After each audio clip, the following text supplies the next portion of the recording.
There are great ideas everywhere you look, but you probably miss them every single day. From the videos you watch to the books you read, the amount of valuable information you really take in is close to zero. It's really ridiculous. And you can easily test this. What videos did you watch yesterday? Or what video did you watch right before this one? Put simply, the information age hasn't made us that much more informed. So that begs the question, how do we A, find high value content that is worth consuming instead of something like 5-second TikToks? And B, how do we consume those golden nuggets of information so that they become more than just a poorly remembered fact you want to present at your next party? Computer may be clever, but human beings are much smarter. Yeah, definitely not. And here's the honest truth. Most books, most authors, most websites are crappy if you compare them to the top percent of writers. This is why it is so hard to find high value content. It is like searching after a needle in a haystack. But to further use the analogy, there is this big magnet we can use to find the needle, and that is by looking at what other people have found to be valuable content before you. Because you get no extra points for finding high value content where no one else is looking. So there is no reason for you to look through everything ever written when mankind's aggregated consumption of reading and consuming media naturally finds the works that stick out. There is a reason why books like 1984 or Man's Search for Meaning and movies like Lord of the Rings and Titanic are both seen as great works of art, but also are top sellers. So to take the same approach as you would before buying a cinema ticket to watch a movie, do that, but instead with information-oriented content. Say you would like to learn coding. Wouldn't you buy the course that most people have found valuable before you, or the one with the highest rating in some form? Of course, sometimes bad books are top sellers, 50 Shades of Grey. When it comes to knowledge, I know that I think that a lot of people fall into the trap of thinking that new information or new knowledge is better than old information or old knowledge. It's not that the information has to be new in itself, but rather it is that it's new to us, the consumers. In a society where something new comes out every day, new movies, new clothes, new iPhones, new everything, I think that we tend to lean into the fallacy of thinking what is new is what is better. And I think this fallacy kind of overflows and extends itself so that it affects also our view on knowledge, saying to us that the lessons we learned yesterday can't be as valuable as the lessons of today. This leads us to, instead of trying the old idea, we disregard it and glance over it to find a new idea instead. This can easily be seen when it comes to diets. People try a paleo diet, then a no-gluten diet, then a LCHF diet, then a no-sugar diet. So they try new things all of the time.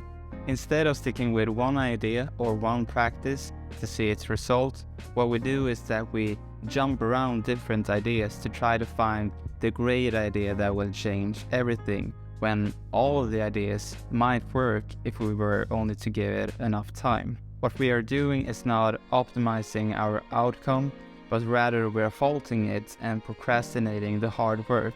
And this shouldn't be confused with changing one's mind, which hopefully is a sign of you growing. To let lesser ideas go, to make space for better ideas to come.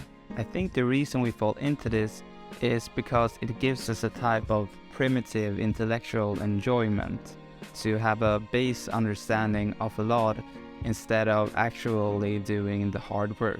But this ability is crucial. It's about going from the how-to phase to going to the do phase.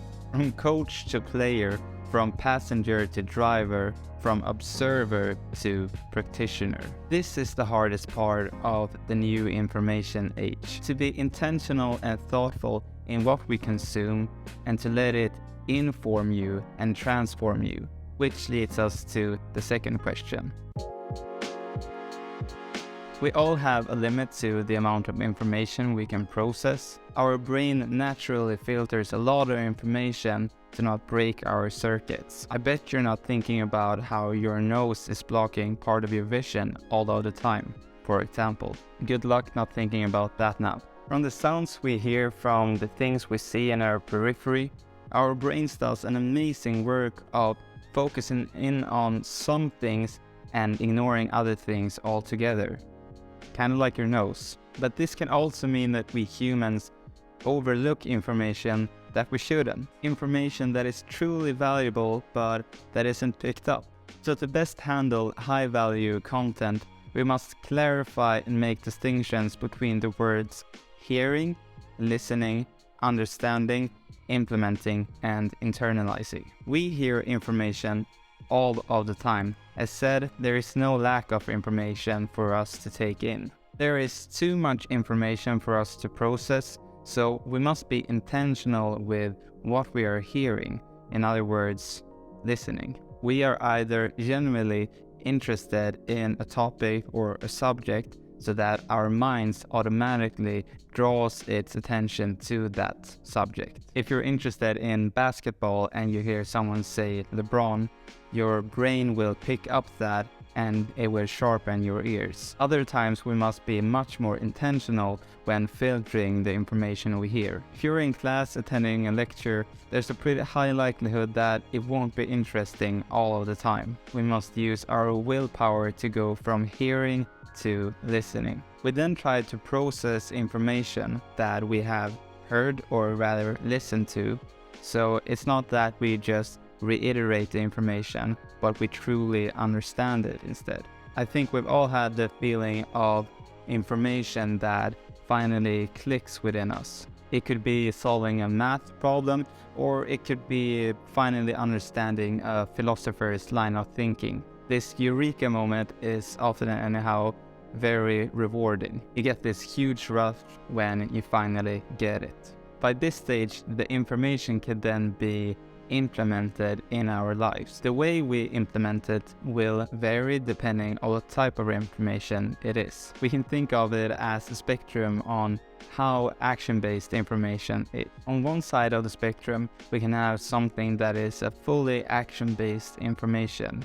This could be, for example, how to do A minor chord on the piano when you are practicing playing. The gap between knowledge and its implementation is in that instance basically zero. Then there is information that can be helpful but maybe not actionable, like for example knowing where Argentina is on the world map. That type of information is more what I would say memory based than action based. Another way of thinking about it is that action-based information is what we call our skills, whereas memory-based information is what we call knowledge. The last part has more to do with the action-based information than the memory-based information, and that is to go from implementing something to internalizing it. This means that the information has been implemented to the point where you do not have to think about what you're doing anymore. You're living out the knowledge or information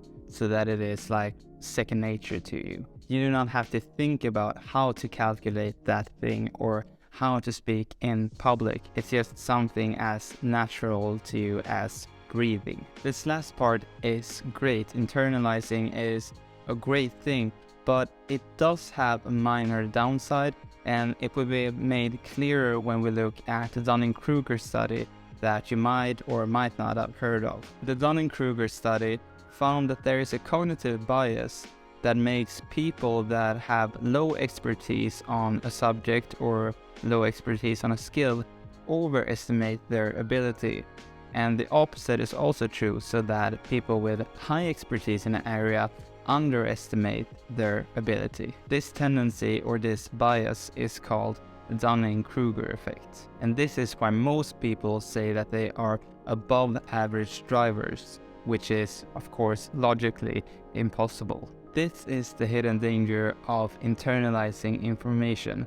You will probably be inclined to think that your skill or your knowledge is less valuable than it really is. Another way of understanding this is by looking at the 4 steps of learning anything. We go from being ignorant and incompetent to being aware and incompetent to being aware and competent, and at last being ignorant and competent. In other words, you go from not knowing how little you know to not knowing how much you know, if that makes sense. I don't know if that made it clear, but I think you get my point. Hope you found value in today's video, and make sure to subscribe for more content.